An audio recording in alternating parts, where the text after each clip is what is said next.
Evangelho em Casa, Chico Xavier, pelo Espírito Meimei. Apresentação. Obra infanto-juvenil em que autor espiritual, em linguagem doce e cativante, traça roteiros e sugere diretrizes para o culto do Evangelho no lar. Por meio da narração de 5 hipotéticas reuniões, enfoca temas que vão desde a preparação, leitura, comentários até a prece final. Traz contos ilustrados que facilitam, para a mente infantil, a compreensão da mensagem do Evangelho, para que a luz do Cristo brilhe no santuário doméstico. A higiene externa, entretanto, pode não incluir a pureza dos pensamentos. Estômago farto nem sempre é conforto do espírito. Carinho, em muitas circunstâncias, exprime apego sem ser amor. Segurança financeira não é fortaleza intrínseca. Bem-estar, muita vez, é provisória ilusão. Se abraçares realmente a doutrina espírita, não podes ignorar que o culto do Evangelho te ensinará a valorizar todos eles, porquanto, com Cristo, a limpeza começa na consciência. O pão do conhecimento nutre a alma antes do corpo. A segurança e a harmonia moram. O carinho, o entendimento fraterno e o bem-estar é realmente a consagração de cada um ao bem de todos. Pensando nisso, oferece-te meias páginas deste livro. Possa ele, pois, ajudar-te na formação do teu núcleo de evangelho entre as paredes do próprio lar, porque, se a doutrina espírita é o Cristo em luz para a humanidade, acima de tudo é a luz do Cristo no coração. Emmanuel. Uberaba, 10 de outubro de 1959. Primeira reunião. Encorajada pelo esposo, Dona Zilda, naquele belo domingo de abril, colocou sobre a mesa a melhor toalha de que dispunha. Alinhou 2 livros carinhosamente tratados, um exemplar do Novo Testamento e outro de O Evangelho segundo o Espiritismo. Em seguida, trouxe pequeno vaso com água pura. Soaram 6 horas da tarde. O senhor Veloso, chefe da família, entrou no aposento acompanhado de Lino e Cláudio, filhinhos do casal, quase meninos, e de Marta, jovem servidora que parecia ter mais de 20 anos de idade. Dona Zilda perguntou pela filha mais velha, Silvia, e por Dona Júlia, a irmã viúva que residia junto deles, na mesma casa. Veloso, porém, notificou que ambas se haviam esquivado. Não desejavam partilhar o nosso hábito doméstico. Sem mais demora, como se todos já houvessem estabelecido o propósito de a ninguém reprovar, o pequeno grupo assentou-se tranquilo. Pairava brando silêncio, quando Veloso ergueu a voz e orou, comovido. Prece inicial. Senhor Jesus. Quando Deus não é colocado por centro de nossa vida, perdemos o rumo. Quais viajores que se distancia da luz, caindo nas trevas. E és entre nós, Senhor, a imagem mais fiel do Pai que nos criou. Para nos reunires a Ele, concede-nos, assim, a força de percorrê-lo. Inspira-nos a compreensão de Tua palavra, porquanto sabemos que o reino de Deus, como felicidade eterna, há de começar em nós mesmos. Guia-nos, Mestre, e ajuda-nos a entender-te à vontade. Assim seja. Leitura. Fim da prece. Solicitou Veloso que a filhinha abrisse o Novo Testamento ao acaso. Efetuada a operação, Lina passou o livro ao exame paterno. O diretor da pequenina assembleia deteve-se, por momentos, contemplando a fisionomia da página, e leu, depois, o versículo 14, do capítulo 4, nos apontamentos do apóstolo João Evangelista. Mas, aquele que beber da água que eu lhe der nunca terá sede, porque a água que eu lhe der se fará nele uma fonte de água que salte para a vida eterna. Logo após, atendendo à recomendação do esposo, Dona Zilda consultou o Evangelho segundo o Espiritismo, igualmente ao acaso, e leu nas Instruções dos Espíritos, do capítulo 17, a mensagem de Lázaro, intitulado Dever. Comentário. Feito silêncio, Veloso analisou, sereno, em nossa reunião temos o objetivo de estudar os ensinamentos do Cristo, de modo a percebermos com mais segurança o quadro de nossas obrigações. Aceitamos a doutrina espírita, em nome de Jesus. Entretanto, como dignificá-la, sem conhecimento das lições do Divino Mestre? Na informação do evangelista, diz o Senhor, quem beber da água que eu lhe der nunca terá sede. porque essa água se fará nele qual fonte de água viva. Anotemos, em seguida, nos ensinamentos coligidos por Allan Kardec, a palavra de Lázaro quanto à excelência do dever como lei da vida. Naturalmente, aludindo à água que nos oferta, reportava-se Jesus aos princípios redentores de que se fez mensageiro. Quem lhes absorva a essência sublime de certo se renovará integralmente, abrindo novo caminho aos próprios pés. E, ligando a promessa do Senhor à conceituação da mensagem lida, reconheceremos claramente que Jesus não apenas nos reconfortou a existência física, descerrando-nos luminosa esperança ao sentimento ou curando-nos os corpos doentes, mas, acima de tudo, nos traçou normas de ação, ante as quais nos compete aperfeiçoar o senso de disciplina. A fim de compreendermos semelhante verdade, estampou as suas instruções em sua própria conduta. Desceu das esferas superiores, sem preocupar-se com a dureza de nossos corações, e distribuiu amor e luz com todas as criaturas. Começou, no entanto, pelos mais infortunados e mais tristes. Andou entre os homens sem deles exigir considerações e privilégios. Nasceu numa estrebaria e morreu numa cruz. Amparou a quantos lhe partilharam a marcha, sem pedir agradecimento ou moeda. Todavia, cada máxima que lhe saiu da boca representa um artigo da lei divina para a edificação do reino de Deus entre nós. O reino de Deus inclui, porém, todo o universo. Assim, pois, onde palpite a consciência, seja na terra ou noutros mundos, os princípios de Jesus constituem a religião viva. Não é difícil, desse modo, aprender que o celeste amigo demarcou-nos estrada real para a verdadeira felicidade, assim como entendamos trilhos sólidos, de acordo com a experiência da engenharia, para que a locomotiva alcance a meta. Que acontece, entretanto, ao comboio que abandona as linhas da vida férrea? Descarrila, provocando desastres. Ameaça a vida dos passageiros, além de estragar a si próprio. Interpretemos nossos desejos e ideais, tarefas e obrigações, como sendo passageiros que transportamos conosco, e façamos de nossa mente o maquinista. Se o maquinista não obedece às regras instituídas para a viagem, que é a nossa própria existência, converte-se a vida em aventura perigosa, na qual arruinamos os interesses e aspirações de que sejamos depositários, e perturbamos, consequentemente, a nós mesmos. As lições de Jesus, portanto, indicando-nos a bondade e o serviço, a paciência e humildade, a caridade e o perdão, expressam a senda que nos cabe trilhar, se quisermos viver em harmonia com a lei de Deus. Conversação. Terminando um comentário, Veloso explicou que seria interessante uma palestra rápida, a fim de que as ideias do culto evangélico fossem colocadas em movimento. Depois da troca de expressivo olhar com a mãezinha, foi Lina quem tomou a iniciativa, perguntando, papai, por que motivo não temos um retrato de Jesus, diante de nós, em nossas preces? E o entendimento estabeleceu-se, afável. Veloso, filhinha, de certo não somos contra o trabalho artístico que mentaliza o divino mestre, as telas e esculturas que encontramos a cada passo, e um lar espírita pode guardar perfeitamente semelhantes recordações, sempre que não atentem contra a dignidade do Senhor e contra o respeito que devemos à obra cristã. Contudo, nas atividades de nossa doutrina, dispensamos apetrechos materiais, a fim de que não olvidemos a presença do eterno amigo dentro de nós mesmos. Cláudio, e a água, papai? Por que a água na mesa? Veloso, meu filho, a água é, reconhecidamente, um dos corpos mais sensíveis à magnetização. Nessa condição, armazena os recursos balsamizantes e curativos que nos são trazidos pelos emissários divinos ou por nossos amigos espirituais, em visita ao nosso recinto de orações. Lina, se tia Júlia mora conosco, não compreendo as razões por que se afasta de nossas preces.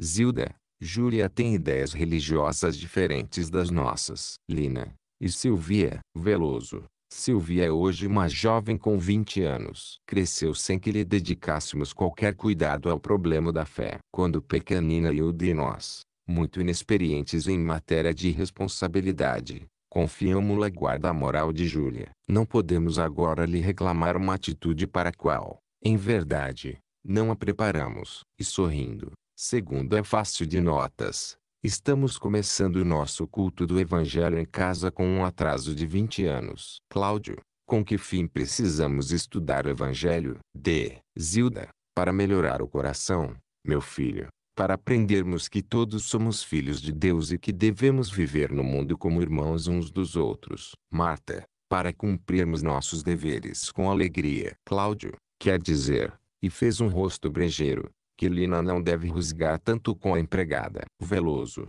meu filho, retifique a expressão.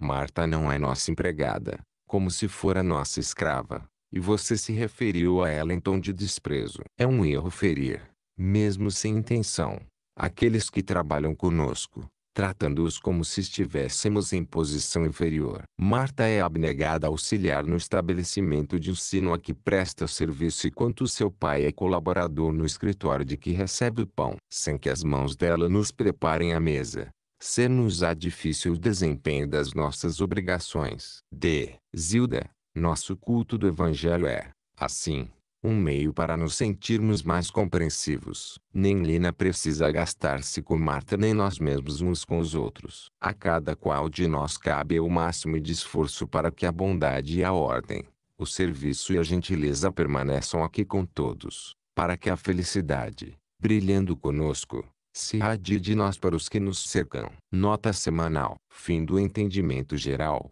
Veloso disse, concluamos nossos estudos, cada semana, com alguma nota que nos enriqueça a meditação. Nesse sentido, lembro-me hoje de uma lenda que pertence ao pensamento mundial. Adaptando-a às nossas necessidades, nomeá-la-ei o dever esquecido. Certo rei muito poderoso, sendo obrigado a longa ausência, tomou de grande fortuna e entregou-se ao filho, confiando-lhe a incumbência de levantar grande casa, tão bela quanto possível. Para isso, o tesouro que lhe deixava nas mãos era suficiente. Acontece, porém, que o jovem, muito egoísta, arquitetou o plano de enganar o próprio pai, de modo a gozar todos os prazeres imediatos da vida. E passou a comprar materiais inferiores, onde lhe cabia empregar metais raros. Utilizava latão, nos lugares em que devia colocar o mármore precioso, punha madeira barata, e nos setores de serviço, em que obra reclamava pedra sólida, aplicava a terra batida. Com isso, obteve largas somas que consumiu, desorientado, junto de amigos loucos. Quando o monarca voltou, surpreendeu o príncipe abatido e cansado, a apresentar-lhe uma cabana esburacada, ao invés de uma casa nobre. O rei, no entanto, deu-lhe a chave do pequeno casebre e disse-lhe, bondoso, a casa que mandei edificar é para você mesmo, meu filho. Não me parece a residência sonhada por seu pai, mas devo estar satisfeito com a que você próprio escolheu. Após ligeira pausa, Veloso advertiu, o conto impele-nos a judiciosas apreciações, quanto ao cumprimento exato de nossos deveres. Comparemos o soberano a Deus, nosso Pai. O príncipe da história poderia ter sido qualquer alma de nós. A fortuna para construirmos a moradia de nossa alma é a vida que Deus nos empresta. Quase sempre, contudo, gastamos o tesouro da existência em caprichosa ilusão, para acabarmos relegados, por nossa própria culpa, aos pardieiros apodrecidos do sofrimento. Mas, aqueles que se consagram à bênção do dever, por mais áspero que seja, adquirem a tranquilidade e a alegria que o Supremo Senhor lhe reserva, por executarem, fiéis, a sua divina vontade, que planeja sempre o melhor a nosso favor. Encerramento. Atendendo à solicitação de Veloso, Dona Zilda orou, no encerramento, Senhor, agradecemos a riqueza que nos concedeste, a exprimir-se no lar que nos reúne, a que nos situaste por amor, para que aprendamos a servir ao próximo, servindo a nós mesmos. Inspira-nos resoluções elevadas, a fim de que a correção no desempenho de nossos deveres nos faça mais felizes e mais úteis. Não permitas, Jesus amado, venhamos a esquecer as nossas obrigações, perante os teus ensinamentos, e abençoa-nos, hoje e sempre.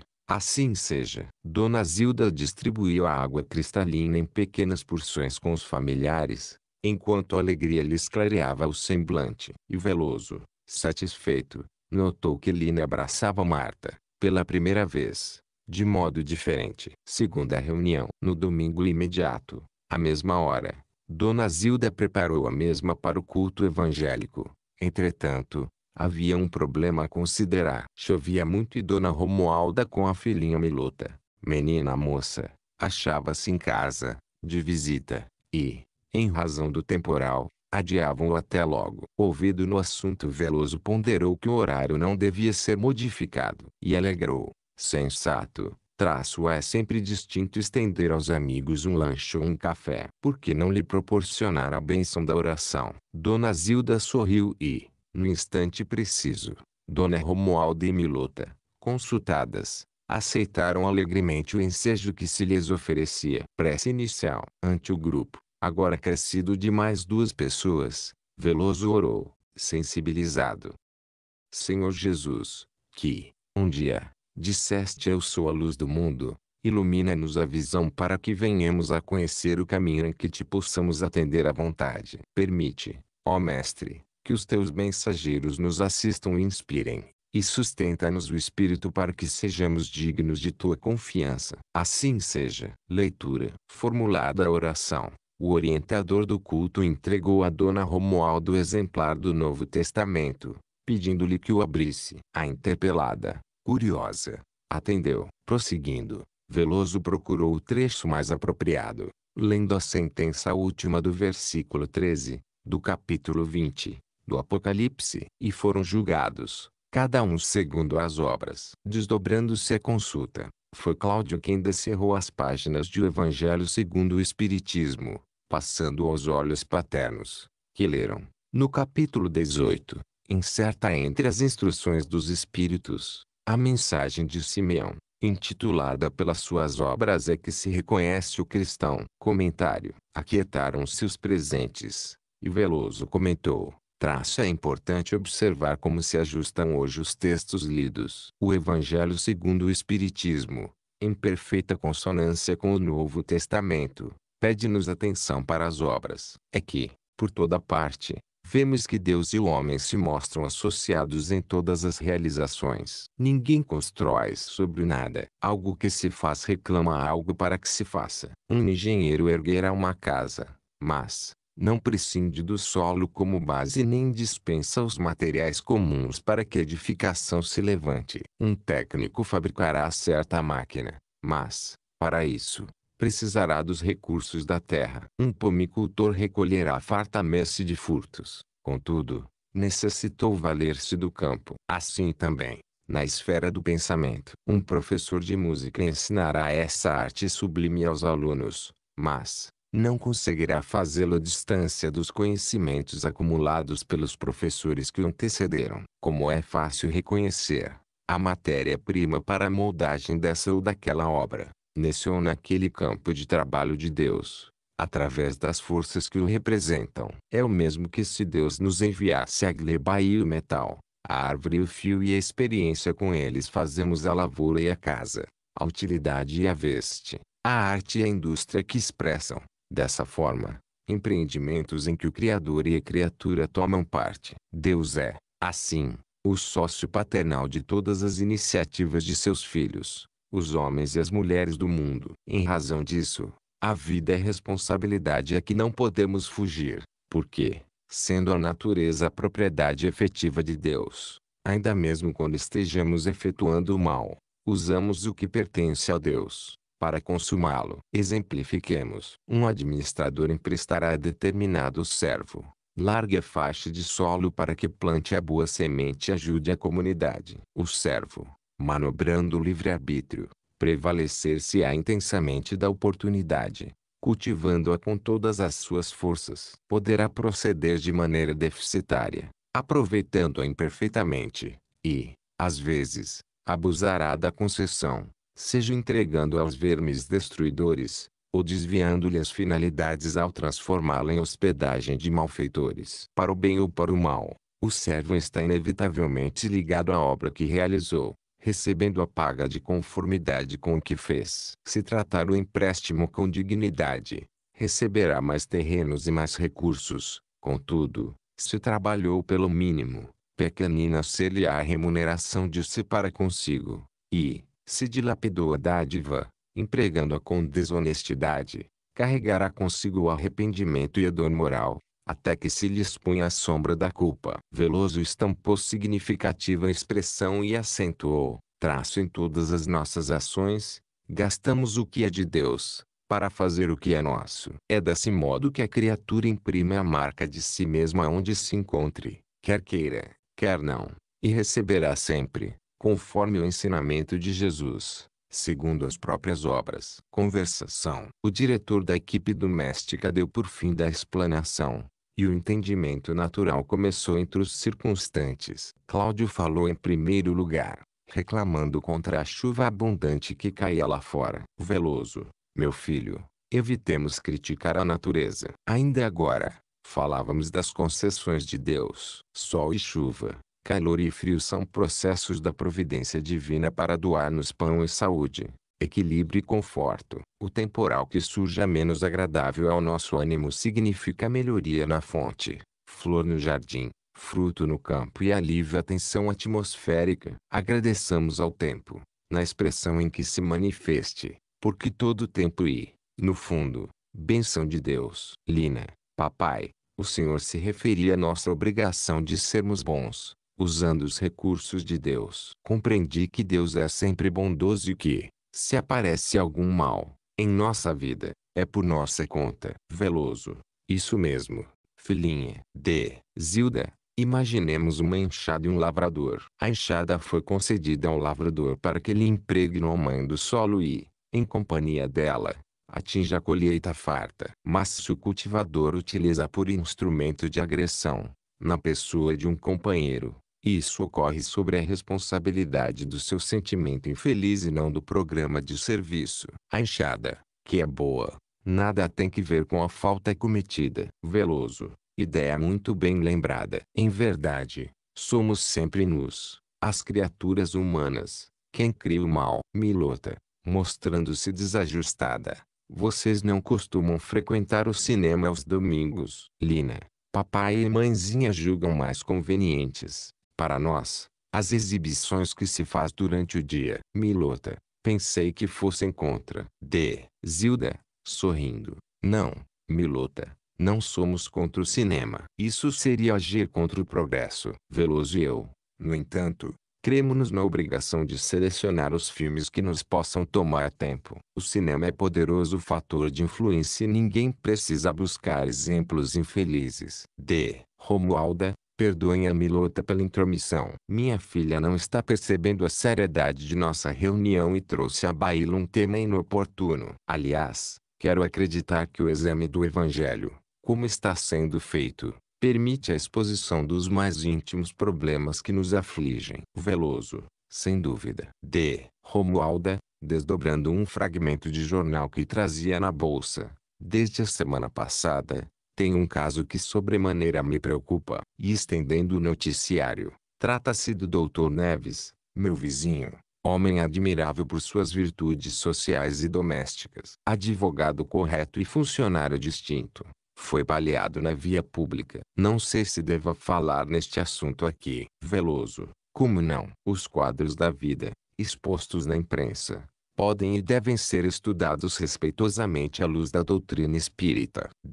Romualda: conheci o Dr. Neves. Era homem de procedimento exemplar. Soube-se que havia contrariado propósitos desonestos de uma empresa, na repartição em que servia, adquirindo, então, imerecidamente, o ódio que o abateu, sem que, até hoje, se descubra o assassino. Um acontecimento assim, tão lamentável, espantífera a gente. Como interpretá-lo, do ponto de vista espírita? Veloso: apenas a reencarnação poderá confortar-nos. Certamente, o Dr. Neves, em alguma de suas existências passadas, que, de momento, não podemos precisar, terá cometido um delito desses, na pessoa de alguém. Romualda: mas, Estamos assim expostos a semelhante rigor. Se um homem que exterminou a vida de outro, utilizando um revólver, deverá igualmente morrer na existência seguinte, por golpes de arma da mesma espécie, jamais encerraremos a carreira do crime. Zilda, aliás, disse Jesus ao apóstolo Pedro: quem fere pela espada morrerá. Mateus 26:52. Veloso. Mas, o mesmo Divino Mestre ensinou que se deve perdoar 70 vezes 7, que é nossa obrigação amar os inimigos e orar em favor daqueles que nos injuriam e nos perseguem. E se disse a Pedro a exortação a que nos reportamos, inspirou o mesmo apóstolo para que deixasse em sua carta a promessa divina de que o amor cobrirá a multidão de nossos pecados. Pedro 4:8, induzindo-nos dessa maneira a caridade ardente uns para com os outros. Os instrutores espirituais ensinam-nos que o bem praticado atenua ou extingue o mal que causamos a outrem, ferindo a nós mesmos. Em muitas circunstâncias, somos desculpados por nossas vítimas. Entretanto, o débito que contraímos permanece, registrado na lei da eterna justiça, reclamando resgate. Em que idade o Dr. Neves sofreu o assalto a que aludimos? Romualda, aos 50. Veloso. Suponhamos que ele, em uma de suas existências passadas, tenha sido autor de um homicídio, nas mesmas condições, ao contar meio século de experiência física. Aceita essa hipótese, admitamos tenha pedido, antes de renascer no berço terreno, uma provação expiatória como a que acaba de deixar. Se vivesse incorretamente, é possível tivesse encontrado golpe em alguma dissipação, atraindo a censura alheia em seu desfavor. Todavia, cumprindo irrepreensivelmente os seus deveres, como aconteceu, foi vítima perfeita, sem ser algoz de ninguém, adquirindo, assim larga onda de simpatia e respeito em seu benefício. Contudo, presumamos que o Dr. Neves, além das próprias obrigações, procurasse, acima de tudo, a prática do bem ao próximo, sem qualquer espírito de recompensa. Aos 50 de idade, por trazer na própria lama os sinais da falta cometida, provavelmente experimentaria moléstia grave, no órgão ligado ao assunto, e desencarnaria em consequência. E talvez, se mencionado irmão fizesse dessa mesma conduta um apostolado de abnegação incessante, no amparo aos necessitados, ao atingir meio século no corpo físico, possivelmente viria a padecer a enfermidade consequente, obtendo, mais tempo de abençoada internação nos serviços da terra, à maneira do devedor que consegue expressiva moratória por merecimento adquirido. Romualda, nobres conclusões. Entendemos, assim, com mais segurança, a função da dor.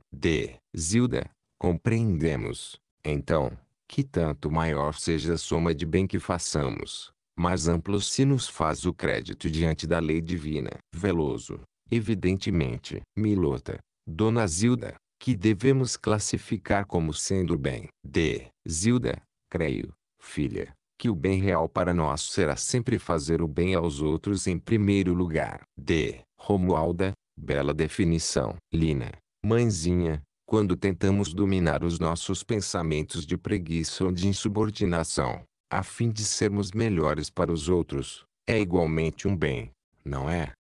Zilda, bem muito grande, muito louvável. Marta, sorrindo, devo comunicar ao Senhor Veloso e a Dona Zilda que, depois do nosso culto evangélico, na semana passada, Lina tem tido nova conduta para comigo. Muito afável e correta, não me oferece qualquer motivo a preocupações. Além disso, agora me auxilia quando pode, na cozinha e na limpeza. Veloso. Louvado seja Deus. Nota semanal. Sobrevindo à quietude, Veloso perguntou a Dona Zilda se não desejava relatar algum episódio de suas tarefas pessoais ou ler alguma narrativa referente às anotações da noite. A esposa sorriu e respondeu: apontamento escrito não tenho, mas lembro-me de uma história que aconteceu aqui mesmo, em nossa rua. É um acontecimento que demonstra o quanto pode a força do Evangelho de Jesus em nossa vida, para que saibamos edificar com Deus a nossa felicidade e a felicidade dos outros. Posso transmiti-lo, na forma de um conto, que intitularei O leiteiro cristão, Dona Moema, nossa vizinha, e eu notamos que o leiteiro Calimério, de um dia para outro, modificou para melhor o produto que nos vendia. Fizera-se o leite excelente. E Dona Moema, com 2 filhinhos de berço, foi a primeira a assinalar a transformação. Informou-me que as crianças mostravam-se tão melhoradas e tão robustas que eu me convidava a apelarmos, juntas, para ele, a fim de que a situação fosse mantida no mesmo nível. Concordei e abordamo-lo na manhã seguinte. Calimério, disse Dona Moema para começar, que houve com o leite, agora tão apetitoso? Dona Moema, replicou nosso entrevistado, para que eu não mude de intenção e procedimento, notifico à senhora que, no mês passado, comecei a frequentar uma aula de evangelho e compreendi que a ninguém mais deveria enganar. E, colocando o olhar ansioso em nós duas, como quem rogava a nossa aprovação, ajuntou: confesso às senhoras que, até no mês passado, sempre misturei água no leite, para aumentar o meu rendimento. Mas, desde que conheci as lições de Jesus, já não mais posso agir assim. Peço-lhes me perdoem. Confiou-se Dona Zilda a breve intervalo e, depois concluiu: estudemos o exemplo de Calimério renovado. Com os ensinos do Evangelho, fez-se correto e, fazendo-se correto, é verdadeiro benfeitor de nosso equilíbrio orgânico, pela honradez com que nos forneceu alimento. Quando cada um de nós estiver trabalhando com a probidade do leiteiro cristão, o mundo será o reino divino que teremos edificado com Deus. Encerramento. A narrativa inspirou grande contentamento e formosas reflexões. Ao fim de elevados lembretes, Veloso orou para terminar. Senhor Jesus, agradecemos-te as bênçãos desta hora e rogamos-te força para fixar as tias lições sublimes em nossa própria conduta. Ajuda-nos, Mestre, nas execuções de tua vontade. Assim seja. Logo após, a dona da casa serviu a água em pequeninas taças, enquanto os presentes passavam a conversar alegremente sobre a excelência do Evangelho no lar. Terceira reunião. No primeiro domingo de maio, o grupo mostrava-se a postos, na hora prevista. Achavam-se presentes não apenas Dona Romualda e Milota, que voltavam aos estudos, mas também Dona Matilde, uma senhora simpática que as seguia. Explicara a Dona Romualda que ela e a filha, extremamente beneficiadas na semana anterior, não hesitavam em trazer Dona Matilde às orações, para que se reconfortasse, porquanto a estimada senhora, além de haver perdido o único filhinho,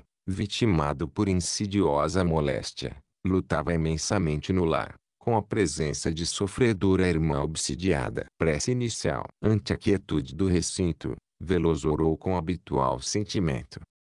Cristo, Senhor nosso, agora que começamos a ver, em espírito, guia-nos no caminho da verdade para que a sombra da ilusão não mais nos envolva. Inclina-nos para o bem de que necessitamos, e faze-nos conhecer os teus desígnios, a fim de que abracemos na vida o que seja melhor para nós. Assim seja. Leitura. Concluída a prece, Veloso passou o Novo Testamento às mãos de Milota, que, após abri-lo, fez a reentrega do livro em que o orientador, depois de atento exame, leu o versículo 15, do capítulo 4, da carta do apóstolo Paulo aos Efésios.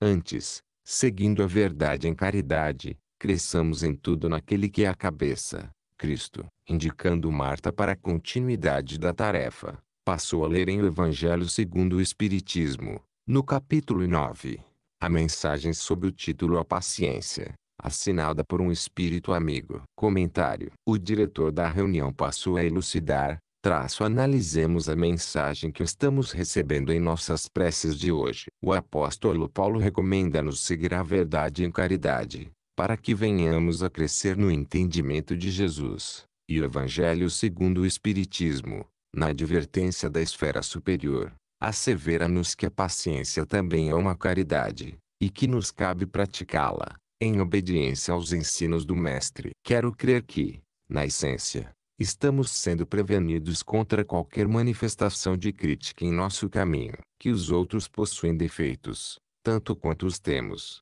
é inegável. Mas, perdermos tempo na fixação deles, esquecendo que a vida evolui com a bênção de Deus, é futilidade e perturbação. Maledicência não resolve problema algum. Além disso, é sempre um corredor para a vala das trevas. Destacando os males alheios, olvidamos aqueles que são nossos. E, censurando, adotamos invariavelmente, perante a pessoa reprovada, a posição desagradável do aguilhão que lhe agita, no corpo, a parte ulcerada, sem dar-lhe remédio. A crítica é semelhante à soda cáustica sobre a ferida ou ao petróleo no incêndio. Só a loucura utilizaria uma e outro, à guisa de bálsamo para sanar uma chaga ou a feição da água para extinguir o fogo. A palavra maliciosa não ajuda nem mesmo aos nossos irmãos caídos no crime, visto que a acusação apenas desagrava o desprezo para consigo próprios e a revolta para com os outros. Quem faz a crítica de alguém,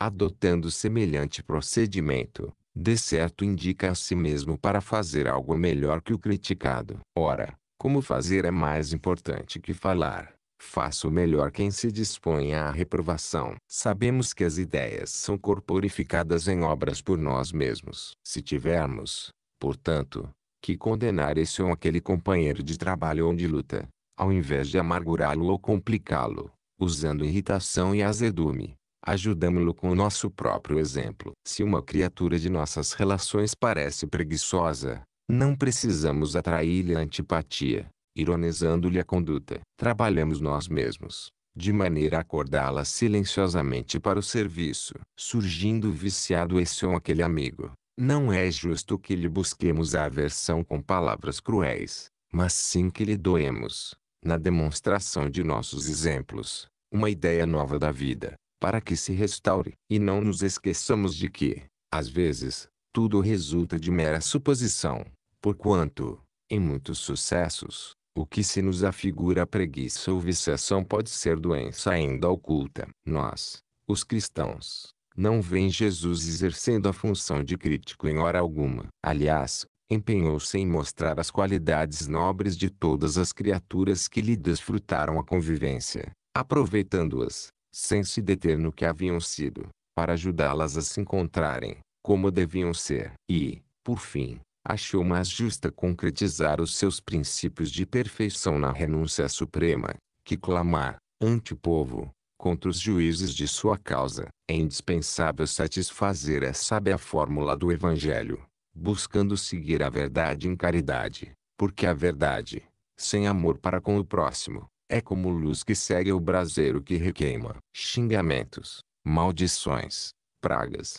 desesperos e exigências não auxiliam. Servem apenas à intolerância e à separação que, em muitos casos, precedem a enfermidades e o crime. Cultivemos o bom exemplo. Nele deixou-nos o Cristo a única solução para os problemas de soerguimento e conduta. Quanto mais unidos a Jesus, mais ampla se nos fará a integração espontânea na caridade, em cujo clima toda censura desaparece. Conversação. Veloso fez o sinal característico de quem havia terminado e já se inclinavam todos à conversação, quando um pássaro irrompeu no aposento, entrando pela janela escancarada. Houve surpresa. Lina deslocou-se, à pressa, com o evidente intuito de aprisioná-lo. O pai adiantou-se, porém, e explicou: ajudemos a pobre ave. Deve sentir-se desorientada na volta ao ninho. Dito isso, abriu uma outra janela, que se encontrava cerrada. Volteando no aposento revelava-se o passarinho assustadiço e cansado. Após o auxílio de Veloso, que o seguia de pé, ganhou o espaço livre e desapareceu. Os presentes sorriram, aliviados, e o entendimento da noite começou.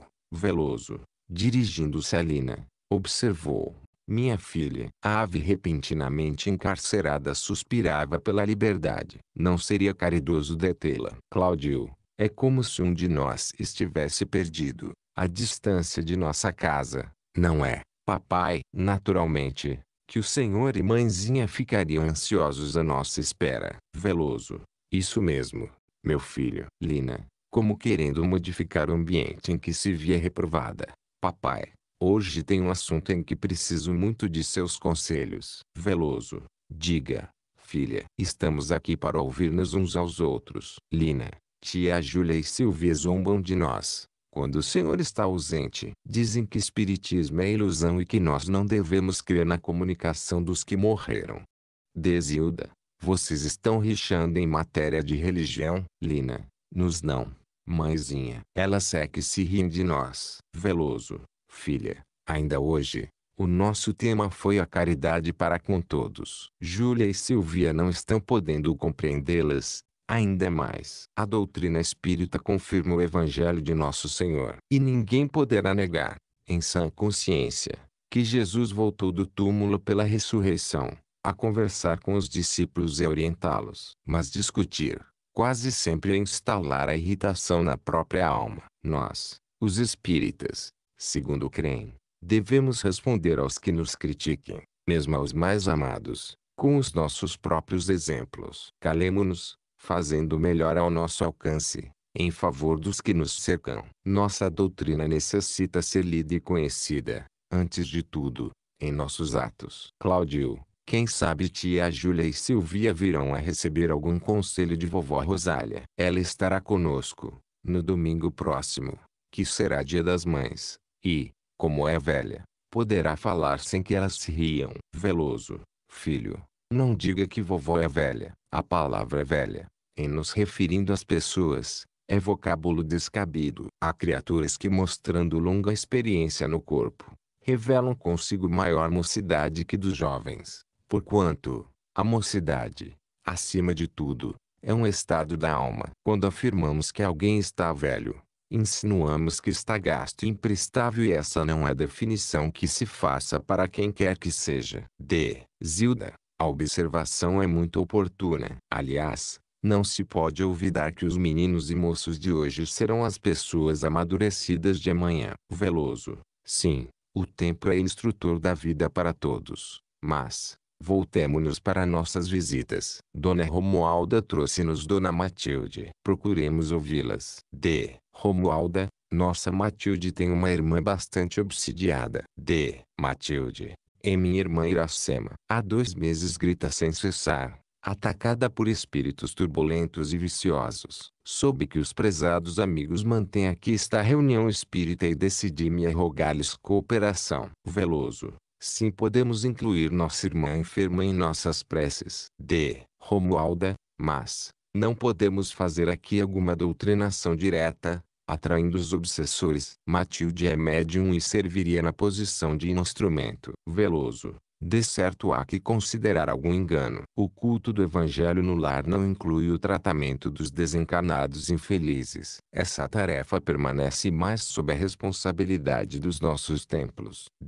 Romualda, então não se justifica o socorro aos espíritos infelizes, acaso existentes em nosso ambiente doméstico. Veloso, de modo algum. Indiscutivelmente, se o problema surge no ambiente familiar, é claro o impositivo de fazer-se o possível no amparo aos sofredores dessa espécie. Contudo, a própria vida nos ensina que delinquência pode ser interpretada por enfermidade da alma, e, assim, os delinquentes devem ser internados em lugar adequado ao tratamento preciso. Insistir pela manifestação dos espíritos conturbados no culto evangélico mais íntimo seria o mesmo que buscar pessoas desorientadas na praça pública a fim de tumultuar no serviço tão grave.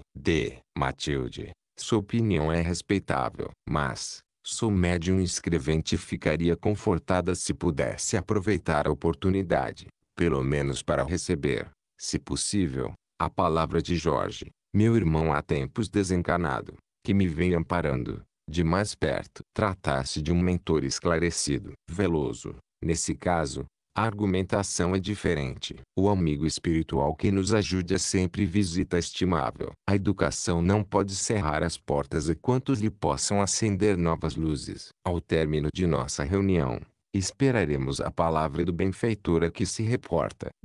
Romualda, as explicações são muito lógicas.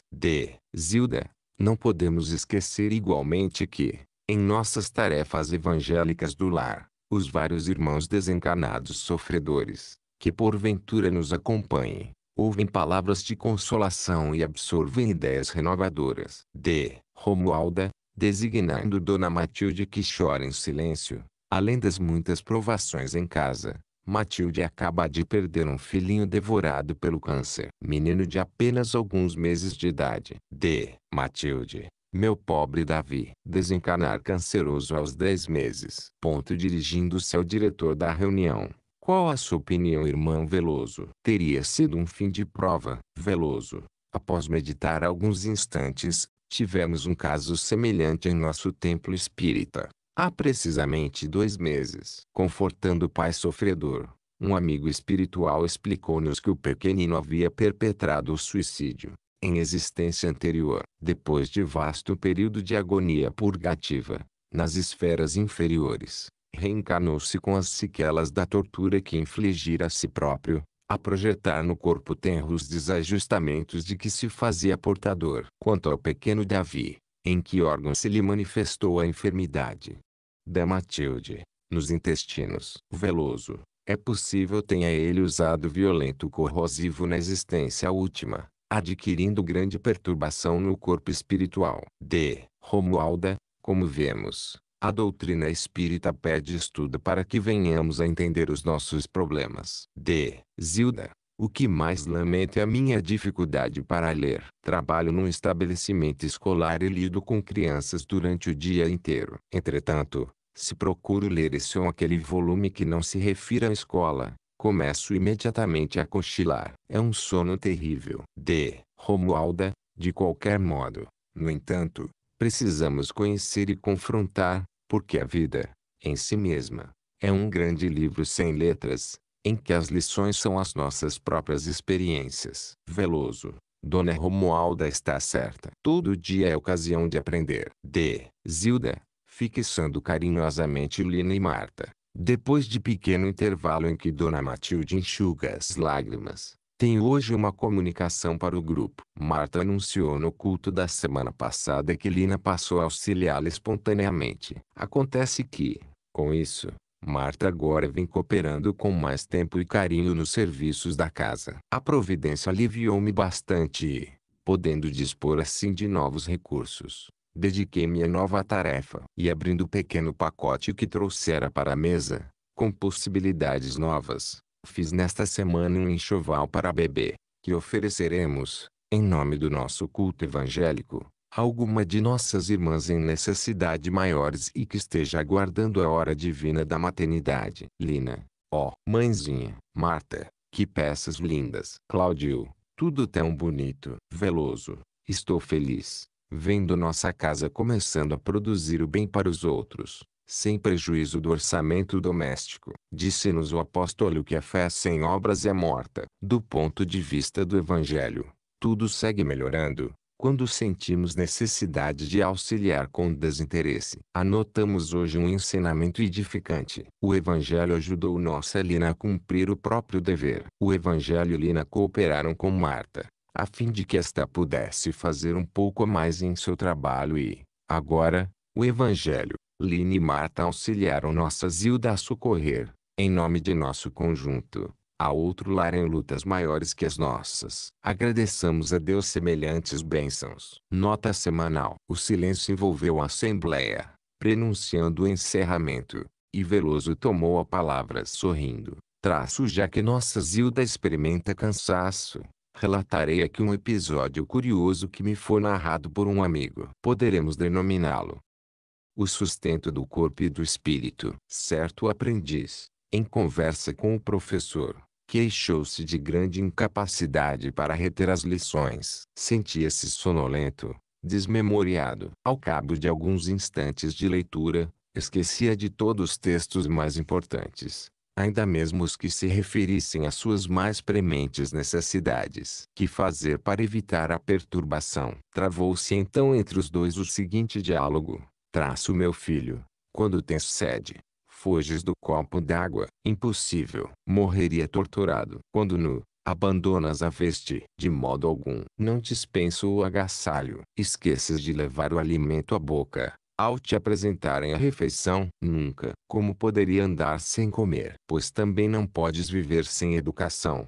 concluiu o orientador. Lembra-te dessa verdade e estarás acordado para os ensinamentos de nossos mestres. O mentor do grupo esboçou silencioso gesto de bom humor e salientou: nossa alma precisa estudar e conhecer, tanto quanto nosso corpo necessita de respirar e nutrir-se. Encerramento. Veloso pediu aos circunstantes alguns minutos de silêncio para que Dona Matilde pudesse funcionar como médium de instrução e consolo. Atendida a solicitação, a senhora amiga desse assinalar a presença do irmão desencarnado, a que se referira, e, tomando do lápis, psicografou-lhe a seguinte mensagem: meus irmãos, Deus seja louvado. A terra é a nossa escola e a dor é nossa lição. Tende paciência para que o aprendizado não se perca. Não podemos olvidar que o farão das provas corresponde sempre às nossas forças. Matilde, guardemos esperança. Nosso Davi permanece sob a assistência de abnegados benfeitores da vida maior e nossa irmãzinha doente nunca esteve desamparada. Os mensageiros divinos estão a postos. Confiemos em Deus. Jorge Veloso, satisfeito, destacou a importância dos conselhos recebidos e orou, encerrando a reunião: amado Jesus, procurando-te a luz divina no Evangelho que nos deixaste, queremos ser mais úteis. Agrademos, Senhor, o amparo que nos dispensas e contamos com o teu auxílio para que sejamos amanhã melhores que hoje. Assim seja. Lino e Cláudio serviam a água fluidificada aos presentes e, enquanto se comentavam, em torno, a excelência da palavra do Cristo aos corações, Dona Romualda pedia a Dona Zilda algumas instruções sobre a melhor maneira de instituir o culto do Evangelho em sua própria casa. Quarta reunião. Naquele domingo, o 2º de maio, considerado Dia das Mães, o aposento mostrava-se adornado de flores. Quando Dona Zilda trouxe o jarro de água pura, sorriu imensamente feliz, percebendo que os filhos lhe haviam preparado afetuosa surpresa. No justo momento, Veloso penetrou no recinto, em companhia da sogra, Dona Rosália, senhora simples e amável, que abraçava os netos, Lino e Cláudio, a lhe apertarem as mãos. Marta compareceu logo após, e, fosse para agradar Dona Rosália ou para homenagear o Dia das Mães, Dona Júlia e Silvia entraram na sala, sendo recebidas com carinho e respeito. Prece inicial. Vindo o silêncio, Veloso orou, sensibilizado.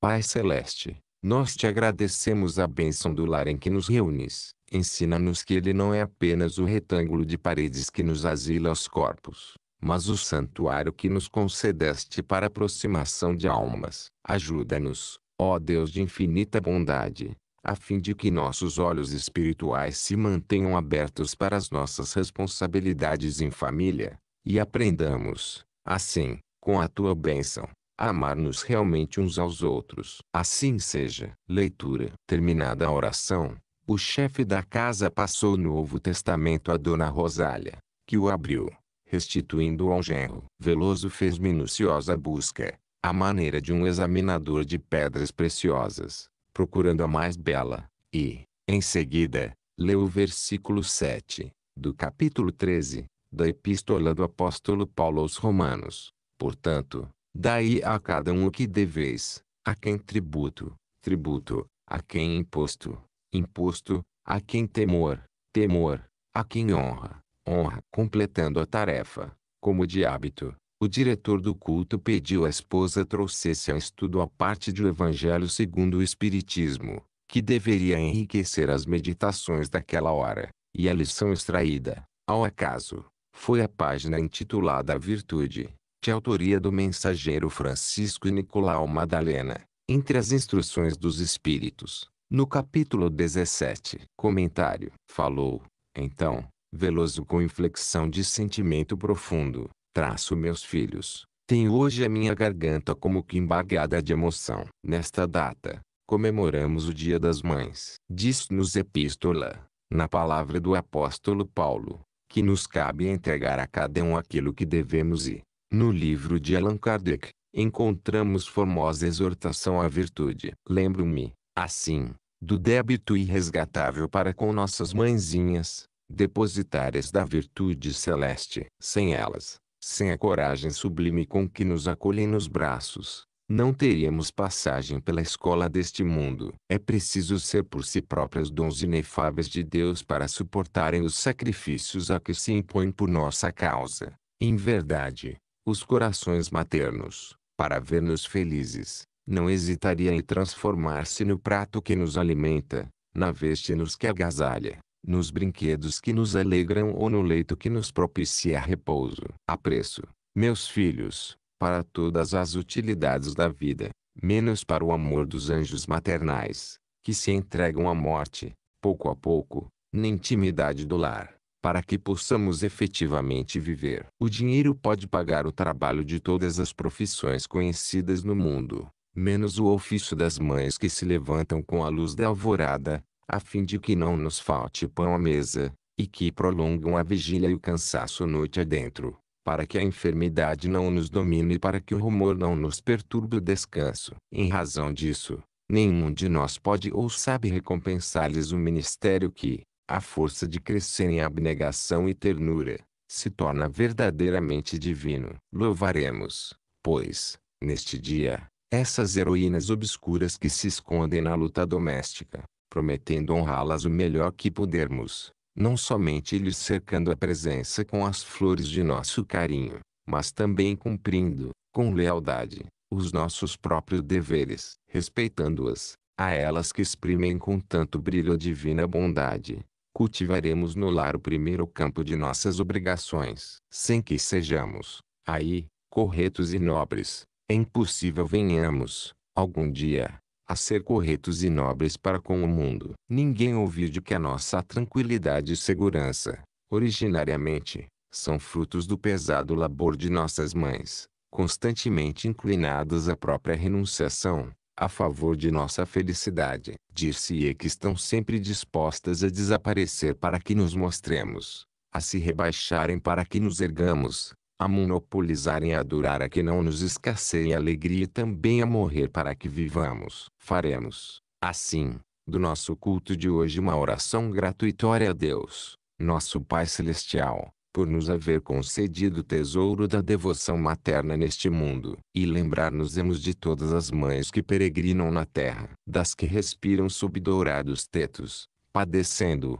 quase sempre, a traição dos entes mais caros, das que se enfeitam de ouro e pérolas, trazendo, muitas vezes, o coração semelhantes a uma concha de lágrimas a se lhes encravar no peito dorido, das que gemem, na soledade, sob trabalho rude, para que os filhos conquistem alimento e remédio, higiene e instrução, das que residem sob as arcadas de pontes abandonadas ou em sombrios recantos das vias públicas, estendendo as mãos à generosidade pública, a fim de que os rebentos do próprio seio não se extingam de fome, das que enlouqueceram de sofrimento no santuário doméstico, perante as cruzes que, em muitas ocasiões, esposos e filhos lhes algemem as costas, e daquelas que, soluçando, se apartaram dos filhos queridos para afiá-los à cinza do túmulo. Todas são missionárias do Senhor, chorando e padecendo, servindo e amando. Recebam,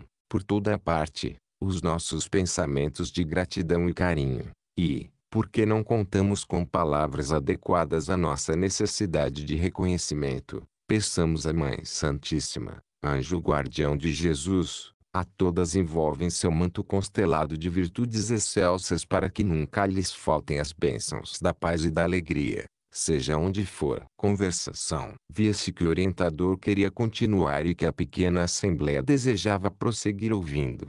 No entanto, a emoção era visível em todos os rostos. Silvia, a filha mais velha, que participava do culto pela primeira, levantou-se e, abeirando-se do senhor Veloso, beijou-lhe a mão direita que descansava nas páginas do Evangelho. O pai, comovido, retirou os óculos e limpou uma lágrima. Em seguida, pediu que fosse iniciada a conversação da noite. Pesava o silêncio, mas as crianças se incumbiram de rompê-lo. Lina, voltando-se para Cláudio, fale alguma coisa. Cláudio, que estivera ausente na véspera, em busca da vovó. Estou sentindo falta de Dona Romualda e de Milota. Veloso, fomos ontem, sábado, assistir a iniciação do culto do Evangelho.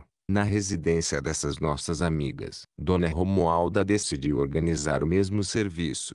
Entretanto, de vez em quando estará conosco. Lina Milota disse-nos que hoje ficariam em casa por ser Dia das Mães. Rosália. O culto do Evangelho em casa é uma bênção que todos devemos cultivar. O contato com o pensamento de nosso Senhor Jesus Cristo ilumina os nossos próprios pensamentos. Tornamo-nos mais calmos, mais compreensivos, mais operosos e, sobretudo, mais irmãos. Júlia. Dirigindo-se especialmente a Dona Rosália. Estou muito surpreendida, pois não pensava que os espíritos dedicassem tanto amor às lições do Divino Mestre. Rosália. Minha filha, nós, na religião espírita, não podíamos conservar raízes diferentes das do Evangelho. Aliás, você, também cristã, embora adotando interpretações diversas da nossa, não pode esquecer que nosso Senhor Jesus Cristo deixou o sepulcro vazio e foi o verdadeiro restaurador da doutrina da imortalidade da alma e da comunicação dos espíritos, entretendo-se, muito tempo, depois da morte, com os próprios discípulos. Júlia. Sem dúvida. Não se pode negar o fato. Nesse momento, alguém bate à porta. O dono da casa ausenta-se e volta, esclarecendo tratar-se de assunto alusivo à sua profissão, motivo por que não introduzir o visitante na sala, marcando-lhe encontro no outro horário. Lina. Papai, desejo perguntar ao senhor se posso recitar para a mãezinha uma quadra que aprendi ontem com uma colega na escola. Veloso. Como não, minha filha? Lina. Levantando-se e colocando-se diante de Dona Zilda. Mãezinha terna e querida, estrela sempre a brilhar. Seu amor é a nossa vida na vida de nosso lar. Cláudio. Papai, eu posso falar também? Veloso. Perfeitamente, meu filho. Cláudio, encaminhando-se igualmente para perto de Dona Zilda. Mãezinha, a senhora é o tesouro de nossos corações. Zilda, chorando e abraçando os filhos. Meus filhos. Meus filhos. Deus abençoe a todos nós. Alguém bate, de novo, a porta e ergue-se Veloso para atender. Dessa vez, porém, regressa trazendo um senhor descalço, humildemente trajado, que penetrou na sala, com singelo chapéu às mãos. Veloso, falando particularmente com Dona Zilda, é o nosso Glicério. Zilda. Muito bem. Boa noite, Glicério. Sente-se conosco. Glicério. Dona Zilda, apesar de muito constrangido, venho comunicar à senhora que minha mulher e meus 2 filhos caíram doentes de uma só vez e estamos muito necessitados. Zilda, confiemos em Deus. Glicério. Espere um pouco e, no término de nossas orações, providenciaremos o que nos seja possível. O visitante toma lugar ao lado das crianças, que o acolhem com simpatia. Rosália. Voltando-se para o genro, sinto bastante que Lisbela, tão febril hoje, não tenha podido vir às nossas preces. A estimada senhora referia-se à jovem que auxiliava nos serviços domésticos e que, ao chegar à residência da filha, na véspera, aí se acamara, sob a pressão de forte gripe. Veloso. Lembrá-la-emos, rogando aos benfeitores espirituais nos ajudem a vê-la melhorada e mais forte. Além disso, depois de nossa reunião, poderemos, juntos, envolvê-la nas vibrações do passe curativo. Lina.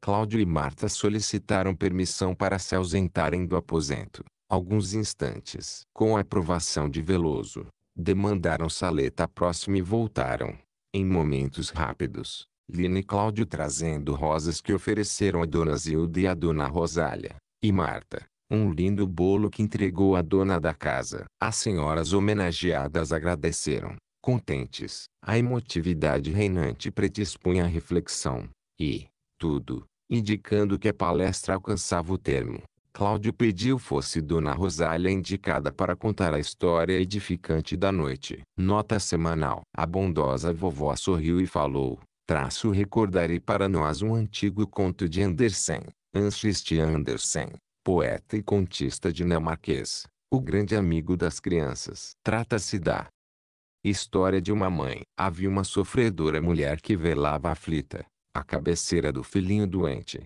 quando a morte chegou para buscá-lo. Sem que ela pudesse ensaiar qualquer defesa, a morte arrebatou o menino da cabana. Desesperada, a mãezinha saiu a gritar para reaver o pequenino, mas a morte veloz desaparecera. Chorando, avançou infeliz, estrada fora, quando, em plena noite, encontrou uma mulher que poderia encaminhá-la. Esta, todavia, em troca da informação, pediu-lhe cantar todas as canções com que a pobre embalava o filhinho. Embora em lágrimas, ela repetiu todas as cantigas com que afagava o pequenino.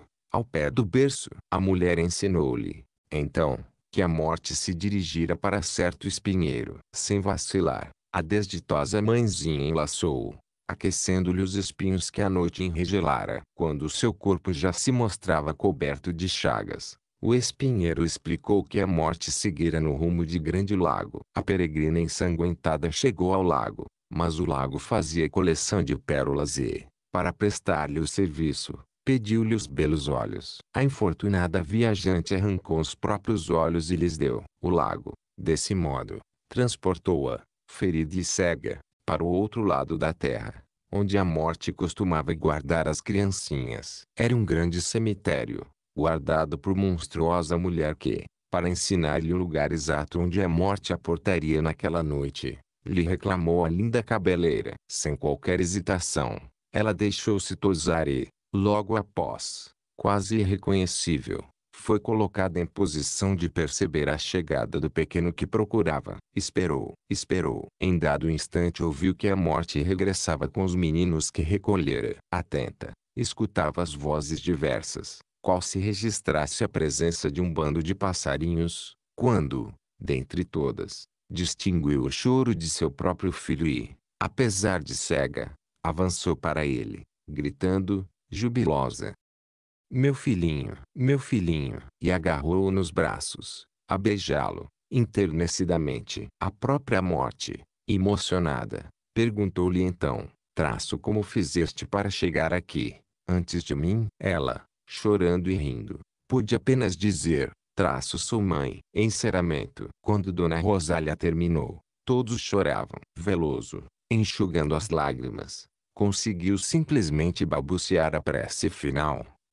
Deus de infinita bondade, nós te agradecemos o amor de nossas mães. Guarda-as para sempre sob tua bênção, conferindo-lhes a felicidade que não lhes sabemos dar. Louvado sejas, Pai nosso. Assim seja. Depois da oração, por muito tempo, ninguém pôde articular palavra. Dona Zilda, no entanto, após distribuir a água fluidificada, serviu aos presentes saboroso café, acompanhado com as fatias do bolo de que Marta lhe fizera oferta. O seguir, rumou para o casebre de Glicério, a fim de ali ajudar no que lhe fosse possível. Quinta reunião. No horário habitual do terceiro domingo de maio, Dona Zilda estava a postos na preparação do ambiente. Sobre a toalha, muito branca, que dava um tom de tranquilidade e alegria ao aposento, achavam-se os livros e o jarro com água pura. Veloso e os filhinhos, juntamente de Marta, deram entrada no recinto. O grupo conversava,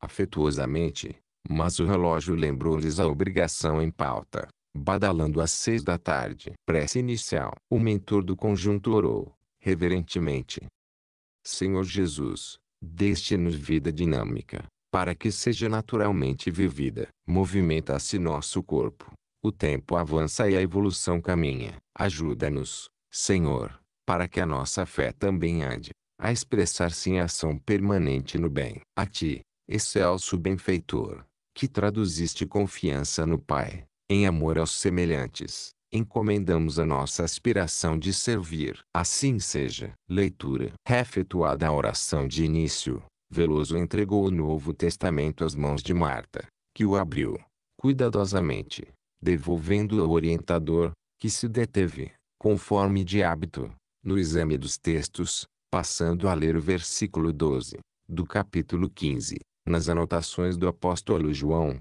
o meu mandamento é este, que vos ameis uns aos outros, assim como vos amei. Completando-se a preparação do comentário, Cláudio foi indicado para consultar a lição de O Evangelho segundo o Espiritismo. Aberto o volume e entregue a Dona Zilda, por recomendação de Veloso. A mãezinha, satisfeita, leu comovente a mensagem de Vicente de Paulo, em torno da caridade, incerta no capítulo 13, entre as instruções dos Espíritos. Comentário. Fim da leitura. O orientador falou com segurança. Temos hoje um dos mais belos temas do cristianismo, a caridade. Tão belo que Allan Kardec o inscreveu por senha no portal de seus princípios. Fora da caridade não há salvação. É que a caridade é o próprio amor que o Mestre nos legou. E o amor do Cristo é a luz que se estende a todos. Não apenas devoção afetiva aos que nos comungam a experiência do lar, mas devotamente fraternal a todas as criaturas. Seja onde for que surja a necessidade, as prestações de serviço são nossos simples deveres. A aprovação dos outros vale para nós como escola bendita, em que aprendamos igualmente a sofrer. Educandários diversos são mantidos para que adquiramos determinados conhecimentos. A química e a física, o idioma e a história pedem professores especiais. A experiência do cérebro exige a formação de vastos programas de ensino. O coração, ou melhor, o sentimento reclama ao serviço do bem para instruir-me. E nenhuma instrutora mais eficiente que a caridade para infundirmos entendimento. A mão que se alonga para pedir-nos o necessário é uma oportunidade para que exerçamos o bem, mas constitui igualmente silenciosa acusação contra o egoísmo, na retenção do supérfluo. Contemplando infelizes crianças que não dispõem do agasalho e do pão com que se mantenham, somos espontaneamente forçados a situar-nos em lugar deles. A falta de trabalho remunerado, a moléstia insidiosa, a dificuldade maior em família e o fogão sem lume podem ser a mãe em infortúnio igualmente nosso. Em razão disso, pelo menos ceder o que nos sobra, a benefício daqueles que carecem do essencial, é tarefa que se nos impõe a consciência. Entretanto, não é somente nos atos exteriores que a virtude sublime transparece para a edificação moral da humanidade. A caridade é também a atitude do coração nos menores gestos. Quantas vezes perdemos o governo de nós próprios, confiando-nos à irritação e à discórdia. Nesses instantes, ficamos sempre entregues à compaixão dos que nos observam, reparando nossos erros e identificando a necessidade de sermos perdoados. Sentimos de perto como se faz imperoso o culto incessante da caridade em nossas relações uns com os outros. Olvidar as ofensas de que sejamos vítimas, não somente com os lábios, mas com todo o nosso coração, reconhecendo que poderíamos ter sido os ofensores, é manifestação de amor puro. Calar as imperfeições alheias entendendo que possuímos também as nossas, e ajudar nas situações mais difíceis, ainda mesmo despertando a calúnia contra nós, é começar a viver a fraternidade sem mácula. Quantas pessoas desejariam ter sido retas e nobres? Quantas rogam a Deus forças para que saiam do campo de sombra em que aprisionam por falta de vigilância? Muitas delas estimariam pronunciar as palavras mais afáveis e mais doces. Entretanto, o sentimento mal conduzido induz-las a falar desajeitadamente. Se o papai chega do serviço, mostrando fatigado, é indispensável saibamos entender-lhe a necessidade de repouso, cessando o falatório ou barulho. Se a refeição não apresenta os pratos de nossa preferência, se o café não nos satisfaz, é preciso aprender a sorrir, esquecendo os nossos caprichos e agradecendo as mãos que nos preparam. Lina, fitando brejeiramente o irmão, ainda contém, quando o gatinho vomitou na sala, Cláudio gastou-se com Marta para tardar na limpeza, gritando palavras feias. Cláudio, ora essa. Eu queria um asseio. Lina, mas, se Cláudio fosse caridoso, não precisava ter reclamado o serviço de Marta. Não é mãezinha?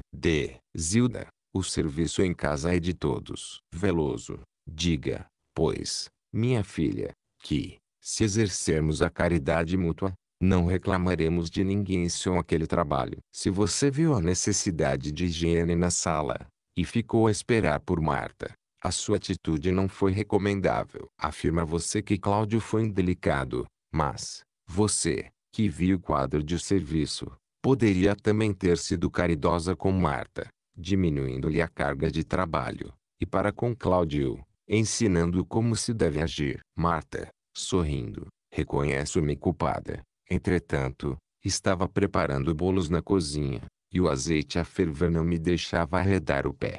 Desilda, Marta, você não precisa justificar-se. Veloso, sorridente, não nos achamos num tribunal. Salientamos, apenas, o impositivo de sermos indulgentes, porquanto a caridade deve comparecer em tudo. Cláudio, e quando Evandro e João, os meninos da vizinha, me atiram pedras. Veloso, meu filho, antes de qualquer reação, é imprescindível examine você a própria consciência, verificando se não existe alguma ofensa de sua parte a eles. Não se lembra de havê-los aborrecido? Responda sinceramente. Cláudio, hesitante, bem, achei-os tão miúdos e tão magros que lhes chamei, na escola, de magricelas. Veloso, alegro-me ao saber que você está falando a verdade, porque eu mesmo, há tempo, sem que me percebessem, observei que você os injuriava, de nossa janela. É muito raro, meu filho, haja persistência nesse ou naquele insulto, quando não o alimentamos, porquanto, se somos desconsiderados e perdoamos com toda a alma, a onda de crueldade ou de sombra não encontra combustível, acaba por si mesma. Cláudio, papai, e se eu não os tivesse ofendido e eles me apedrejassem mesmo assim? Veloso, nossa obrigação, meu filho, seria fazer silêncio e orar por eles, evitando qualquer ocasião de agravar o conflito. Pela oração, a bondade de Deus nos daria a oportunidade de mostrar-lhes o nosso apreço. Marta, Senhor Veloso, peço licença para contar aqui uma experiência sobre a oração. Nós temos uma vizinha, Dona Mercedes, que não conseguiu simpatizar comigo, desde a minha vinda para cá. Certa noite ouvi o Senhor dizer a Dona Zilda que é caridade orar por aqueles que não nos estimam, a fim de que se faça harmonia entre eles e nós. Desde então,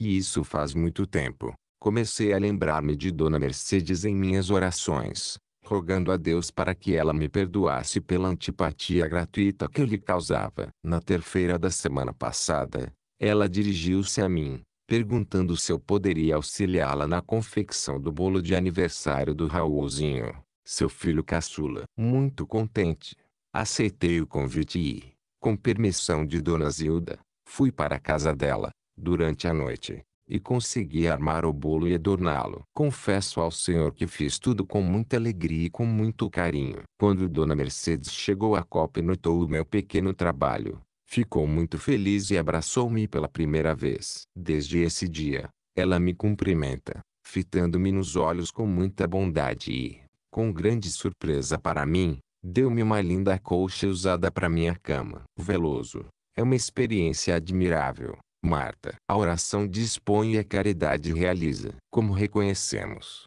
é imprescindível cultivar a caridade com tudo, tudo. Cláudio, papai, o Senhor disse caridade para com tudo. Como terei caridade para com uma xícara ou para com uma cadeira? Veloso, como não? Uma xícara ou uma cadeira manobradas com maldade pode fazer alvoroço e alvoroço em casa pode provocar enfermidade ou perturbação. A xícara serve-nos à mesa e deve ser lavada com cuidado. A cadeira serve-nos ao descanso e merece respeito.